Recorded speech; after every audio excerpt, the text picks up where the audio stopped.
Hey everyone, Tankenstein here. In this video, I'll be reviewing the AMX A-1A. This is a currently 10.7 BR in Air RB and 11.0 BR in Ground RB Rank 7 premium strike aircraft in the Italian Air Force's tech tree, though of course it flies under the Brazilian flag. The pack that this vehicle comes in currently costs $69.99 USD when not on sale, and comes with both 20 days of premium time and 2,500 Golden Eagles. With that said, in this video, I'll be going over everything that you need to know about this strike aircraft, including its stats, how it plays. I'll go over its strengths and weaknesses, I'll give you some scores in several key areas, and then I'll give my final recommendation on if I feel this vehicle is worth purchasing or not. With that said, if you like this kind of video, please consider subscribing, but without further ado, let's get into the video. Now to start, I'll place the stat card here on the side of the screen. Important things to know are its 2 BRs, its top speed, and its missiles. Now for how it plays. The AMX A-1A,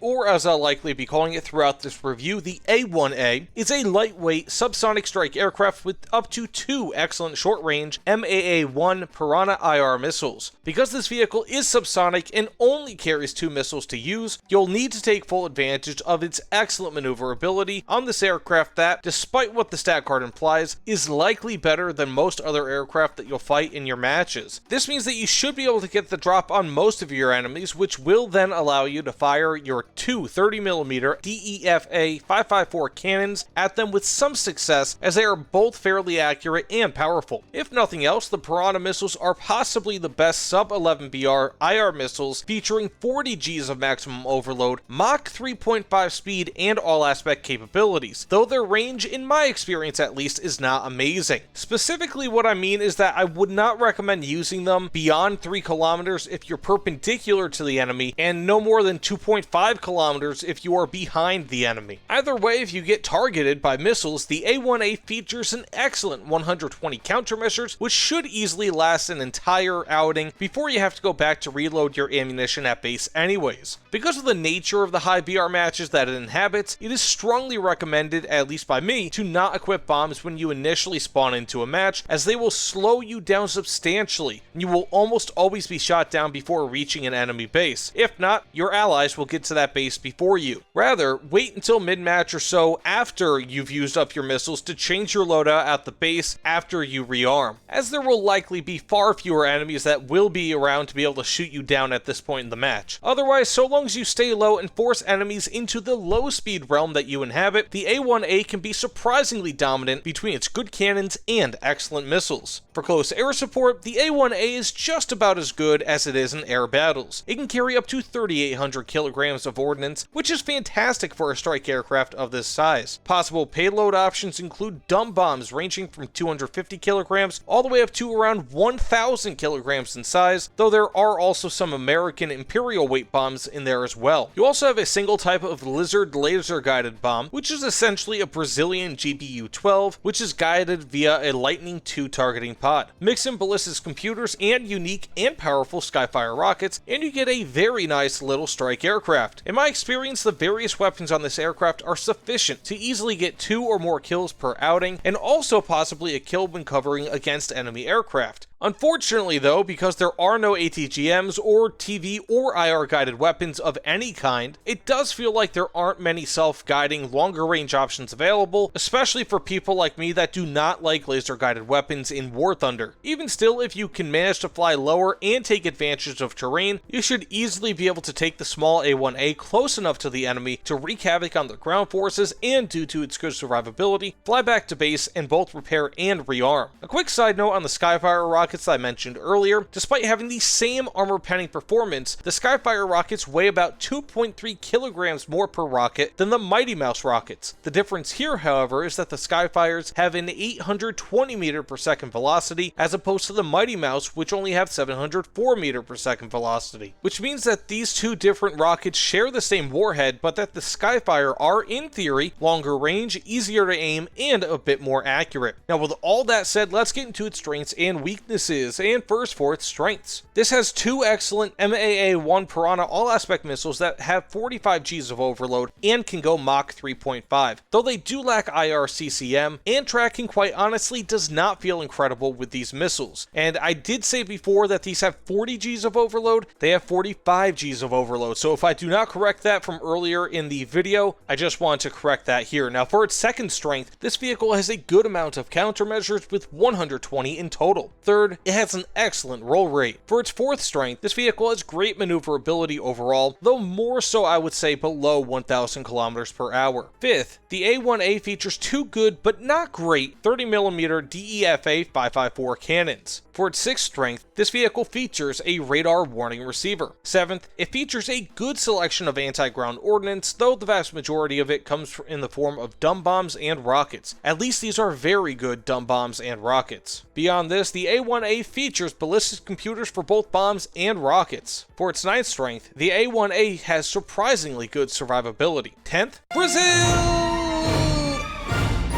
And 11th, we have premium RP and SL bonuses. Now with all that said, let's get into its weaknesses. And first, this vehicle is subsonic and lacks an afterburner, which means that it won't gain speed or altitude typically as quickly as most other planes around this BR, though I would say that this vehicle actually is not all too bad at gaining speed when at low speed, even compared to afterburners. Second, the A-1A lacks long-range missiles. Third, this vehicle can only carry 2 Piranha missiles at most, of which, as I said before, have somewhat low range, at least from what I noticed. For its fourth weakness, this vehicle only has a range-finding radar with 7.5 kilometers of range. Fifth, it has engines that overheat very quickly at 100% throttle. And finally, though it has a good amount of anti-ground ordnance options, the A-1A has surprisingly fewer guided bomb options than compared to the standard AMX, though at least it still has up to 6 Lizard guided bombs and features the superior Skyfire rockets over the standard AMX's ARF rockets. Now with that said, let's get into how I score this vehicle. And first for dogfighting and air RB, I give it a 6.25 out of 10. Yes, the AMX A-1A is subsonic. I think we all know that, but it can still perform quite well versus other aircraft at this BR. It has the MAA-1 Piranha missiles, of which are easily among the best IR missiles below 11.0 BR. It also has great maneuverability, still decent acceleration, good 30mm cannons, and 120 countermeasures. Between all of those traits, the A-1A is surprisingly competent in air RB, being likely slightly better at its own BR than the standard AMX is at its 10.3 BR. While using this vehicle to go after bases is a bad idea at the beginning of any given match, you can easily switch loadouts mid-match when there are fewer threats in the air and be able to get a pretty good amount of points when destroying those bases. And although this is a great little aircraft when it comes to air battles. Now for close air support, I give it a 6 out of 10. The AMX A-1A is pretty much everything that you need from a strike aircraft and nothing more. While it has some guided weapons, of which are more or less par for the course at this BR, it only has a limited selection of them, with only a maximum of 6 Lizard 277 kilogram laser guided bombs, of which, as I said before, are roughly equivalent to GBU-12s. The A-1A also lacks ATGMs, TV guided bombs, and larger rockets. Thankfully though, the A-1A still has the good GBU-12 equivalents, as well as a great Lightning II targeting pod to help them get accurately to their targets. Otherwise, this vehicle just feels like a very good bomb truck. Also, the BR for this vehicle is increased to 11.0 BR for ground battles, which means that it will more commonly be placed against deadlier SPAA than it otherwise would be if it retained its 10.7 BR from air RB. With everything considered though, this vehicle may somehow be a little bit better in air battles than as a CAS plane, though it's still a great CAS plane, make no mistake about it. Now with all that said, for overall, I give it a 6.25 out of 10.